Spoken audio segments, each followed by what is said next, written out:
बम मार दिया था सर। हैं? आपके घर पे? हाँ, मेरे कोचिंग इंस्टीट्यूट पे 8-10 तो फेंक दिया सब। क्यों? एक्चुअली हम पढ़ाई जो क्लासेज है तो उसके हम बहुत कम फी लेते हैं, नॉमिनल। अभी भी कोई लड़का क्लास करना चाहता है, पूरा सब्जेक्ट 200 में कर लेता है, फीस ही हो पूरे सिलेबस की 200 रुपए? हाँ,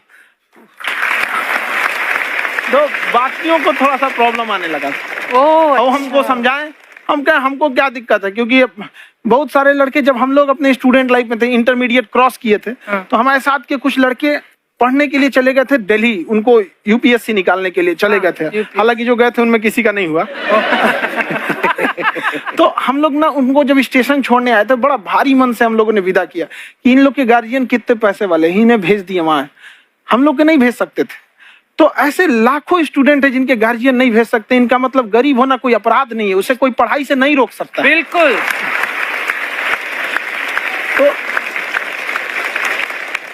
तो हमने ठान लिया था कि कभी अगर मौका मिलेगा तो उसको हम जरूर कम करेंगे।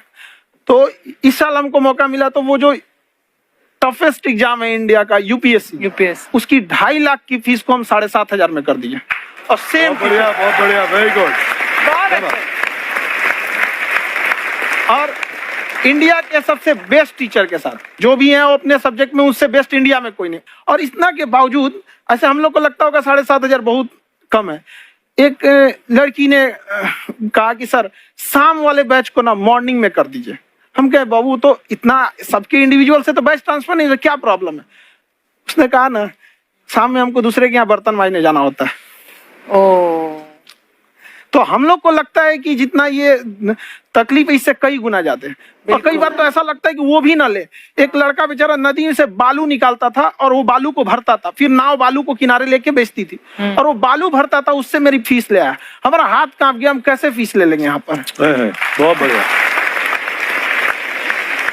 उसी दिन हमने ये प्रण लिया था कि भारत का कोई भी बच्चा उसके सफलता में पैसा उसकी बाधा नहीं बनेगी, चाहे उसको जितना भी पढ़ना रहे यहाँ पर। क्या बात। और अर्चना जी, मैं इनके बारे में एक बात, खान सर आपके बारे में मैं एक बात कहना चाहता हूँ। इनका जो स्टार्टअप है ये बूटस्ट्रैप्ड है। अच्छा, मैं साधारण भाषा में बता देता हूँ, ये सेल्फ फंडेड है। इन्होंने अभी तक किसी और से पैसा नहीं लिया है, ये इन्वेस्टर के पैसे से नहीं, इन्होंने खुद इसको बिल्ड किया है। और बल्कि इतना स्ट्रॉन्ग स्टार्टअप है ये कि मैं चाहूंगा कि अगर इन्वेस्टर्स को इन्वेस्ट करना हो तो मैं इंडोर्स करता हूँ ऐसे स्टार्टअप्स को। यही सब चीजों को देखते हुए कई लोगों ने धमकी भी दिया था वहां पर। अच्छा। और उसके बाद बम चला दिए, और 7-8 बम चला दिए, और कुछ ब्लास्ट हुआ। एक बेचारा नया लड़का आया था एडमिशन लेने के लिए, उसकी स्कूटी उड़ा दिया।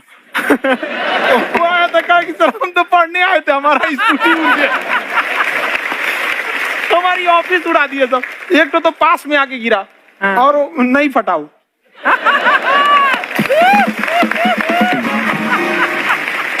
बाद में बहुत सारे लोग धमकियां दिए, लेकिन कहते हैं ना सूरज कितना भी तेज चमक ले समंदर नहीं सुखा सकता। वाह वाह वाह, क्या बात है।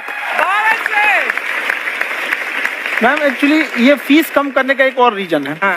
2.5 लाख 3 लाख की जो फीस में सब लोग पढ़ाई अफोर्ड नहीं कर पाते, इसलिए वो कुछ ही लोग अफोर्ड कर पाते हैं, तो उनका मेंटल लेवल तो बहुत ऊपर चला जाता है। लेकिन एक पूरे देश का मेंटल लेवल थोड़ा सा स्टेबल नहीं हो पाता। तो जब फीस कम रहेगी तो हर वो लड़का तैयारी करने के लिए आगे आएगा जिसका सपना है देश के लिए कुछ करने का। सीटें लिमिटेड हैं, उन्हें को मिलेगी, लेकिन जिन्हें नहीं मिलेगी उसे मिलेगा देश का एक जिम्मेदार नागरिक। तो इस देश को बदलना।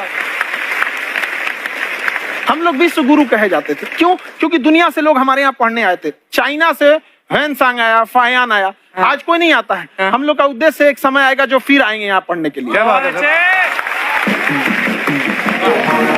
पर आप देखो अर्चना जी, सबसे ज्यादा IPS IAS बिहार से निकलते हैं। आप देखो पढ़ाई लिखाई में पॉलिटिशियन बहुत बड़े बड़े निकले हैं। अब तो ऐसा नहीं है। नहीं है, खेती करेगा तो कोई खास वो नहीं रहे, ऑप्शन भी नहीं है। सही बात है। बिहार की मिट्टी में एक चीज है, जिद तो बहुत जबरदस्त है। कुछ भी नहीं रहेगा तो सब कुछ पाने का उसको जिद रहेगा, करके भी दिखा देगा। कर देंगे हम आपको।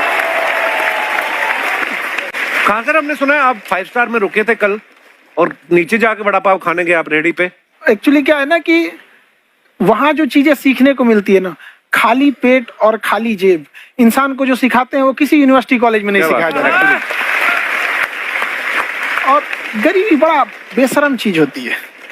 तो कहते हैं कि मौत भी तू जल्दी आया कर गरीब के घर में, कफन का पैसा भी खर्च होता है दवाइयाँ खरीदते खरीदते। हाय हाय हाय, क्या बात है। और खान सर की खासियत ये है कि जिसको तो पढ़ना है, जिसको एजुकेशन चाहिए, वो तो इनका वीडियो देखते हैं, लेकिन वैसे भी कई लोग, जैसे अर्चना जी बात करी थी, कहती मैंने जब देखना शुरू किया तो मैंने बैक टू बैक इतने सारे वीडियोस देखे, क्योंकि आपका जो तरीका जो बोलने में, एक तो इनकी जो टोन है पढ़ाने में, और साथ साथ में जो ह्यूमर आता रहता है, तो उसकी वजह से और भी इंटरेस्टिंग हो जाते हैं आपके वीडियो। शुरुआत में हम लोग जब स्टूडेंट लाइफ में थे, या हम कई स्टूडेंट को भी देखते हैं, वो बेचारे जब थक जाते हैं तो आपका शो देखने लगते हैं। तो शुरू में हमको लगता था जब कि अरे यार हमारी पढ़ाई उसके लिए है, लेकिन पढ़ाई में थक जाता है, शो देख के नहीं थक जाता है। तो हमने सोचा दोनों को मिक्स कर देते हैं। तो हमने उसको, और आज आपको पता नहीं हमने भी यही किया है। मिक्स करने। हमारे एजुकेशन सिस्टम में दो कमी है, एक एजुकेशन की, दूसरा सिस्टम की।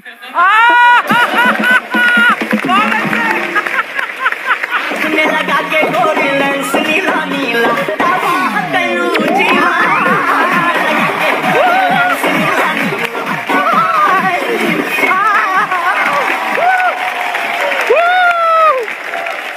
हाय, वाह, नमस्ते गुरुजी, नमस्ते विवेक जी, नमस्ते खान सर। अच्छा लग रहा है, वाह, आप लोगों से मिलकर ना अब हम मर सकते हैं।